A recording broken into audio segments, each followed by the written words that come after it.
మరింత సమాచారం మా ప్రతినిధి ఈశ్వర్ అందిస్తారు. ఈశ్వర్, ఎంతసేపు ఈ ప్రక్రియ కొనసాగే అవకాశం ఉంది? ఏ టైం కల్లా రిజల్ట్ వచ్చే ఛాన్సెస్ కనిపిస్తున్నాయి?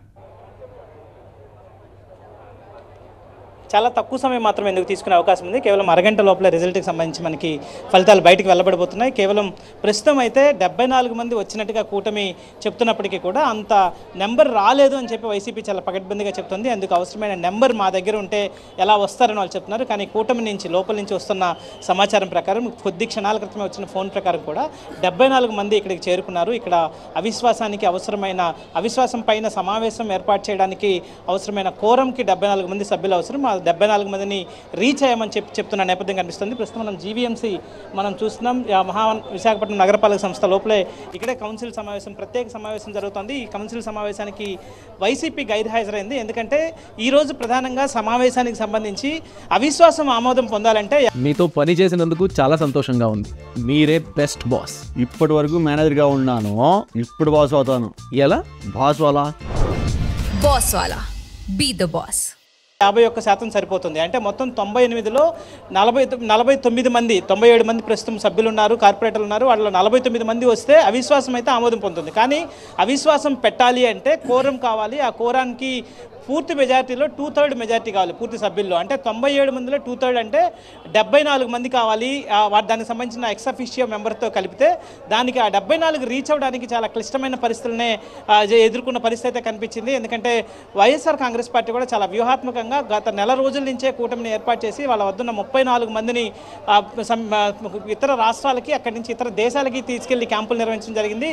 అదే సమయంలో అలర్ట్ అయిన టీడీపీ కూడా, ఎందుకంటే టీడీపీకి సంబంధించిన వాళ్ళ మీద, కూటమికి సంబంధించిన వాళ్ళ మీద కూడా వైసీపీ నుంచి వచ్చి కూటమికి మద్దతు ఇస్తున్న వాళ్ళ మీద మళ్ళీ తిరిగి వైసీపీ గట్టి ఇతర ప్రయత్నం ప్రారంభించడంతో దాంతో తిరిగి వాళ్ళని కూడా మలేషియాకి తీసుకెళ్ళడం జరిగింది. రాత్రి మలేషియాలో చాలా ఆసక్తికర ఘటన జరిగింది. మలేషియాకి 42 మంది కార్పొరేటర్లు వెళ్తే తిరిగి 41 మందే వచ్చారు. ఒక కార్పొరేటర్ మలేషియాలో ఎయిర్పోర్ట్లో చెక్ ఇన్ అయ్యి వైజాగ్ ఫ్లైట్ ఎక్కకుండా బెంగళూరు ఫ్లైట్ ఎక్కింది. దాంతో ఒక్కసారిగా కూటమి నేతలు కంగు తిన్నారు. ఆమె నేరుగా బెంగళూరు వెళ్ళారు. ప్రస్తుతం ఆమె బెంగళూరులో ఉన్నారు. అయితే దానికి బదులుగా అక్కడి నుంచి ఆమె మిస్ అయిన దానికి ఇక్కడ వైసీపీకి సంబంధించిన మరికొందరి పైన వీళ్ళు పూర్తి స్థాయిలో కన్నేశారు. వాళ్ళని అక్కడి నుంచి తీసుకొచ్చిన నేపథ్యం కనిపించింది. ప్రస్తుతం ఇక్కడ ముత్తంశెట్టి, వైసీపీకి సంబంధించిన మాజీ ఎమ్మెల్యేలు ముత్తంశెట్టి శ్రీనివాస్, అవంతి శ్రీనివాస్ కుమార్తె రాకతో పాటు ఇక్కడ మాజీ ఎమ్మెల్యే తిప్పల నాగిరెడ్డి కుమారుడు కూడా లోపలికి వెళ్ళారు.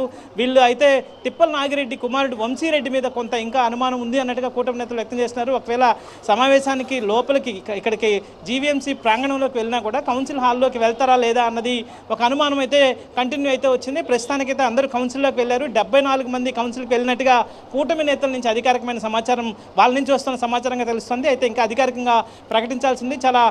ఈ ప్రక్రియ కేవలం 15 నిమిషాలు మాత్రమే ఉండబోతుంది. ఎందుకంటే మొత్తం ఏ రోకి ఆ రో ఒక అధికారిని, రో ఆఫీసర్ని పెట్టారు. అదే సమయంలో వాళ్ళకి సంబంధించి కార్పొరేటర్ని వాళ్ళ చేతులెత్తి వాళ్ళ ఆమోదాన్ని తెలపాల్సి ఉంటుంది. సో దానికి సంబంధించి ఆ లెక్క పెట్టేదానికి కొంతమంది అధికారులు నియమించారు. వాళ్ళ రో ఆఫీసర్స్ అలాగే కౌంటింగ్ ఆఫీసర్స్ లెక్క పెట్టిన తర్వాత కోరం అయిపోయిన వెంటనే దీనికి సంబంధించిన అవిశ్వాసం మీద తీర్మానం జరుగుతుంది. ఆ తీర్మానంలో ఆమోదం అంటే కేవలం 74 మంది లోపల ఉంటే అవిశ్వాసం ఆమోదానికి కావాల్సిన 49 మందే కాబట్టి అది ఆటోమేటిక్గా అయిపోతుంది. మొత్తం 11:30 కల్లా మొత్తం పూర్తయి ప్రక్రియ బయటకు వచ్చే అవకాశం ఉంటుంది. అయితే చివరి క్షణం వరకు కొనసాగిన ఉత్కంఠ మాత్రం చాలామంది కార్పొరేటర్లు కూటమికి క్యాంపులో ఉన్నప్పటికీ కూడా వాళ్ళు తిరిగి మా దగ్గరికి వచ్చే అవకాశం ఉంది. వాళ్ళు అక్కడే ఉన్నప్పటికీ కూడా కూటమికి కౌన్సిల్ హాల్లోకి వెళ్ళరు అంటూ వైసీపీ చెప్పే ప్రయత్నం కావచ్చు. మరొకవైపు కొంతమంది మలేషియా నుంచి వస్తూ తప్పి వెళ్ళిపోవడం కావచ్చు. ఇట్లాంటి పరిణామాలతో చివరి క్షణం వరకు సాగిన ఈ ఉత్కంఠ కావచ్చు, ఈ టెన్షన్ వాతావరణం అయితే ఇక్కడ ఒక్కసారిగా వేడెక్కించింది. ఒకవైపు విశాఖలో పెద్ద ఎత్తున ఉక్కపోత, అదే సమయంలో ఈ ఉత్కంఠతో అయితే అందరూ దీనికే మొత్తం ఏం జరుగుతుందా జీవీఎంసీలో అన్న దాన్ని అందరూ దీని మీద ఫోకస్ చేసిన నేపథ్యం కనిపిస్తుంది. మరొక అరగంటలో ఫలితాలను అధికారికంగా వెల్లడించబోతున్నారు. కూటమి గట్టెక్కే ప్రయత్నాలే పెద్ద ఎత్తున కనిపిస్తున్నాయి.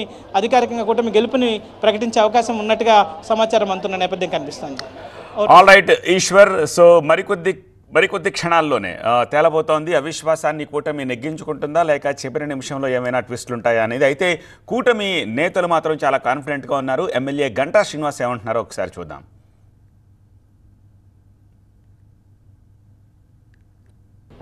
ఈ నో కాన్ఫిడెన్స్కి ఎంతమంది అవసరమో అంతమంది వస్తున్నారు. డెఫినెట్గా ఇది సక్సెస్ అవుతా ఉంది.